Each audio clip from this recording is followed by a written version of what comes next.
ദൈവത്തെ ദർശിച്ചവരാണ് വിശുദ്ധർ. ആ വിശുദ്ധരോടൊപ്പം മാലാഖമാരുമായി സ്വർഗീയ ആനന്ദത്തിൽ ആയിരിക്കുന്ന ഞങ്ങളുടെ വാത്സല്യനിധിയായ അമ്മ ത്രേസ്യാളിൻ്റെയും പ്രിയ സഹോദരങ്ങളായ മണിദാസിൻ്റെയും ബ്രൈറ്റിൻ്റെയും പാവന സ്മരണയ്ക്ക് മുൻപിൽ ബ്രൈറ്റ് ഗ്രൂപ്പ് ഓഫ് അക്കാഡമീസ് പ്രാർത്ഥനാപൂർവം സമർപ്പിക്കുന്നു ഇന്നത്തെ വിശുദ്ധർ. അവതരണം അനിൽ കുഴിഞ്ഞകാല. ആശയം മുത്തയ്യൻ ആൻഡ് സെലിൻ പ്രിയ. സംവിധാനം സ്റ്റെനി ആൻഡ് സ്റ്റെനിച്ച്. ഇന്നേ ദിവസം തിരുസഭ മാതൃകയായി നൽകിയ വിശുദ്ധരെ അനുകരിച്ച് പ്രാർത്ഥനയോടെ ആ പാത പിന്തുടരുന്ന നിങ്ങൾക്കേവർക്കും കർത്താവിൻ്റെ തിരുമുഖം ദർശിക്കാൻ കഴിയട്ടെ എന്ന പ്രാർത്ഥനയോടെ ഞാൻ നിങ്ങളുടെ സ്വന്തം ജസ്റ്റിൻ. ഇന്ന് മാർച്ച് 11 വിശുദ്ധ എവ്ലോജിയൂസിന്റെ തിരുനാൾ.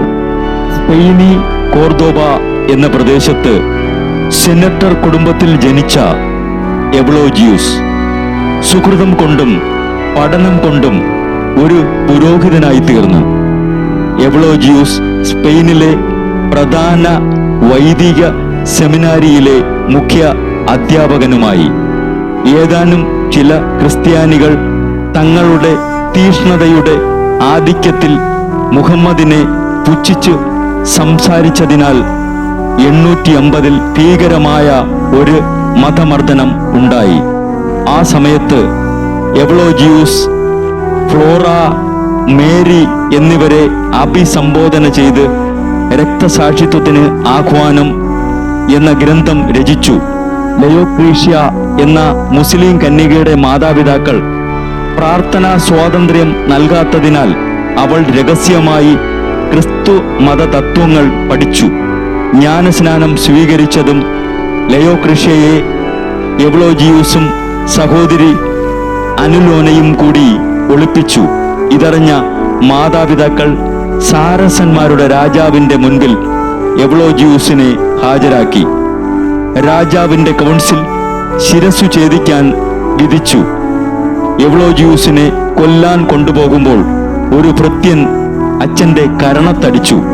ഉടനെ മറ്റേ കരണവും ഫാദർ എവ്ലോജിയൂസ് കാണിച്ചതും ഭൃത്യൻ ആ കരണത്തിലും അടിച്ചു.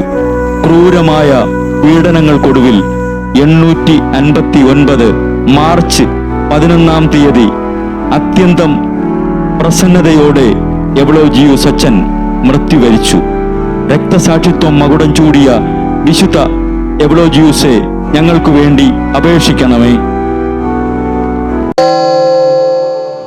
ബ്രൈറ്റ് കുടുംബത്തിൽ നിന്നും കർത്താവ് തൻ്റെ മുന്തിരിത്തോപ്പിലേക്ക് വിളിച്ച് പൗരോഹിത്യം നൽകി അനുഗ്രഹിച്ച റവറൻ ഫാദർ ബിൽ ബ്രൈറ്റും സന്യാസത്തിലേക്ക് വിളിച്ച് അനുഗ്രഹിച്ച് മണവാട്ടിയാക്കിയ സിസ്റ്റർ മരിയ ജോസും വിശുദ്ധരെ അനുകരിച്ച് ഇവിടെ ഈ ഭൂമിയിൽ ആത്മാക്കളെ നേടാനായി ഇരുൾ വീണ താഴ്വരയിലൂടെ നടക്കുമ്പോഴും പൈശാചിക ശക്തികൾ വിടാതെ പിന്തുടർന്ന് പീഡിപ്പിക്കുമ്പോഴും മരണം നിഴലായി കൂടെ നടക്കുമ്പോഴും ദിവ്യകാരുണ്യം എപ്പോഴും ആത്മാവിന് കരുത്തേകും പോലെ തിരുവചനമെന്നും പാതയിൽ വിളക്കായി ജ്വലിച്ച് ആ ജ്വാലയിൽ അനേകായിരം ആത്മാക്കളെ നേടിയെടുക്കാൻ സകല വിശുദ്ധരെ, മാലാഖമാരെ ഇവർക്കു വേണ്ടി എപ്പോഴും കർത്താവിനോട് മാധ്യസ്ഥം വഹിച്ച് പ്രാർത്ഥിക്കണമേ. അനുദിന വിശുദ്ധർ നടന്ന വഴിയെ നടക്കുന്ന ഇവർക്ക് പിന്നാലെ കൽപ്പനകൾ പാലിച്ച് കരുത്തോടെ നടക്കുന്ന ഞങ്ങളും ഞങ്ങളുടെ പ്രിയപ്പെട്ടവർക്ക് അരികിലെത്തി നിത്യസൗഭാഗ്യം പങ്കിടാൻ അനുഗ്രഹമരുളണമെന്ന് കർത്താവേ അങ്ങയോട് ഞങ്ങൾ പ്രാർത്ഥിക്കുന്നു.